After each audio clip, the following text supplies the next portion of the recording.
আসসালামু আলাইকুম। কী অবস্থা সবার? কিছুদিন আগে আমি পেজে একটা পোস্ট দিয়েছিলাম, যেখানে আমি কিছু কালেক্টেড ছবি দিয়েছিলাম ডেকোপেজ আর্টের। তো অনেকেরই শখ থাকে ডেকোপেজ আর্ট করার। তো আমি চিন্তা করেছি যে আমার নিজের বাসার জন্য আমি কিছু কাজ করব, তো এই ফাঁকে একটা ভিডিও বানিয়ে ফেলা যায়। এতে করে এটা দেখে অনেকেই শিখতে পারবে। তো আমি এখানে প্রথমে দেখিয়ে দিচ্ছি যে আমার কি কি লাগছে, তারপরে আমি কাজ শুরু করব।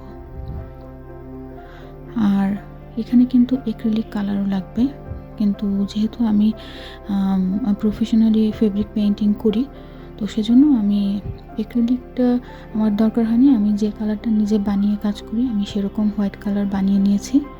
তো সেটাই আমি আমার এই পেইন্টিংয়ে কাজে লাগাবো। আমি কোনো অ্যাক্রিলিক কালার ইউজ করিনি, তবে কেউ চাইলে এটা ইউজ করতে পারো। তো আমি এখন পেইন্টিংটা শুরু করব। তার আগে আমি এখানে কিছুটা ফোমও নিয়ে নিয়েছি। আমি আসলে আমার বটলের যে অ্যাক্রিলিক কালারটা যে কালারটা বসাবো, সেটা হচ্ছে গিয়ে আমি এরকম টেক্সচার রাখবো হচ্ছে একটু খাঁজকাটা টাইপের, যে কারণে আমি ফোমটা নিয়ে নিয়েছি।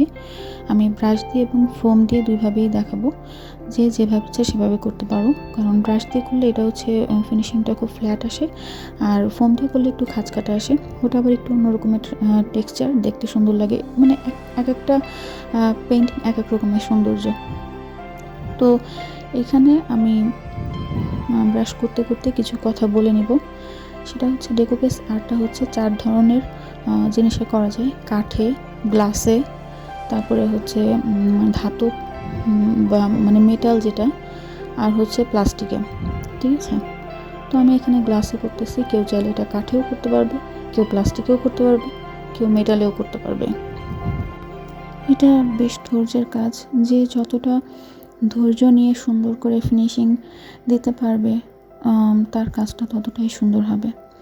তো আমি যেহেতু ভিডিও বানাচ্ছি, আর আমি খুব তাড়াহুড়ো করে আমাকে ভিডিওটা করতে হয়েছে, কারণ এই ভিডিওটা করতে বেশ অনেকটা সময় লেগেছে। তো অনেক বড় একটা ভিডিও, সেটাকে কেটে কুটে কিছু মিনিটে নিয়ে আসতে হয়েছে। আমি সেভাবেই অল্প সময়ের মধ্যে বোঝানোর চেষ্টা করব। তো এখানে আমি একটা ডেকোপেজ পেপার নিয়েছি, আর পেপারটা আমি আমার বটলের যেখানে পেপারটাকে বসাবো সেই অনুযায়ী আমি কেটে নিব। তো এখন হচ্ছে আমি পেপারটা কেটে নিব, সেই জন্য আমি একটা মাপ করে নিচ্ছি যে আমার কোন জায়গাটায় আমি বসাবো আমার বটলের, সেই অনুযায়ী আমি এটা কেটে নিব।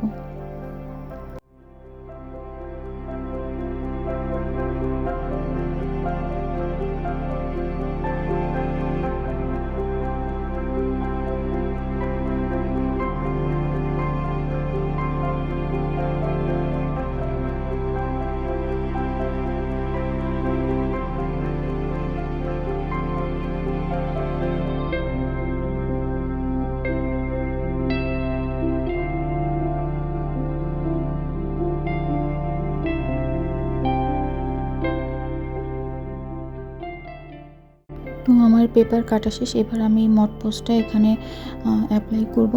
আমি ব্রাশ দিয়ে সুন্দর করে যে জায়গাটাতে পেপার বসাবো, সেখানে কিন্তু আমি এটাকে সুন্দরভাবে অ্যাপ্লাই করে দিচ্ছি ব্রাশ দিয়ে। কিছুটা এখানে অ্যাপ্লাই করে তারপরে কাগজটাকে এর সাথে সেট করতে হবে। আর কাগজগুলো কিন্তু খুবই পাতলা। এটা কিন্তু 1 পয়েন্ট অফ টিস্যু পেপার, আর এটা থাকে হচ্ছে 2টা কাগজ জয়েন্ট করা থাকে। তো উপরে যে পাতলা কাগজটা আছে, যেটা প্রিন্টের, ওইটাকে খুব সুন্দর করে খুবই আলতোভাবে ওটাকে খুলতে হবে, না হলে কিন্তু ছিঁড়ে যাওয়ার সম্ভাবনা আছে। তো তারপরে হচ্ছে এটাকে খুব আস্তে ধীরে সুন্দরভাবে লাগাতে হবে। তারপরে এটার উপর আবার মড পোস্টটা দিয়ে দিতে হবে। এই পর্যায়ে আমি ব্রাশ দিয়ে সুন্দরভাবে এটাকে সেট করে নিচ্ছি, কাগজটা যেন বোতলের গায়ে সুন্দরভাবে লেগে যায়। তো ব্রাশ দিয়ে আস্তে আস্তে করে পুরো কাগজের গায়ে মড পোস্টটা লাগিয়ে দিচ্ছি। আর এটার আশেপাশে যে বাড়তি কাগজ থাকবে, সেগুলো আস্তে আস্তে করে ছিঁড়ে ফেললেই হবে। আর এটা আমি ভিডিওটা 2টা পার্টে করব, যেহেতু এখানে আমি শুধুমাত্র ডেকোপেজ আর্টটা দেখাচ্ছি, আর পরবর্তী পার্টে এই পুরো বোতলটাকে আমি কিভাবে ডেকোরেশন করেছি, আরও কিছু কাজ বাকি আছে, তো আমি সেটা দ্বিতীয় পার্টে দেখানোর চেষ্টা করব ইনশাল্লাহ। তো এটা হচ্ছে গিয়ে আমি শুকাতে দিয়েছিলাম, মড পোস্টটা শুকিয়ে গেলে এটার উপরে তারপরে আমি আবার অ্যাপ্লাই করব। আমার এবার অ্যাপ্লাই করতে হবে অ্যাক্রিলিক যে মিডিয়ামটা, এটা আমি অ্যাপ্লাই করেছি, এটা বার্নিশের মতো কাজ করবে। তো এই বার্নিশটা মানে অ্যাপ্লাই করার পরে যা হবে, এটা খুব সুন্দর একটা মানে গ্লসি ভাব আসবে।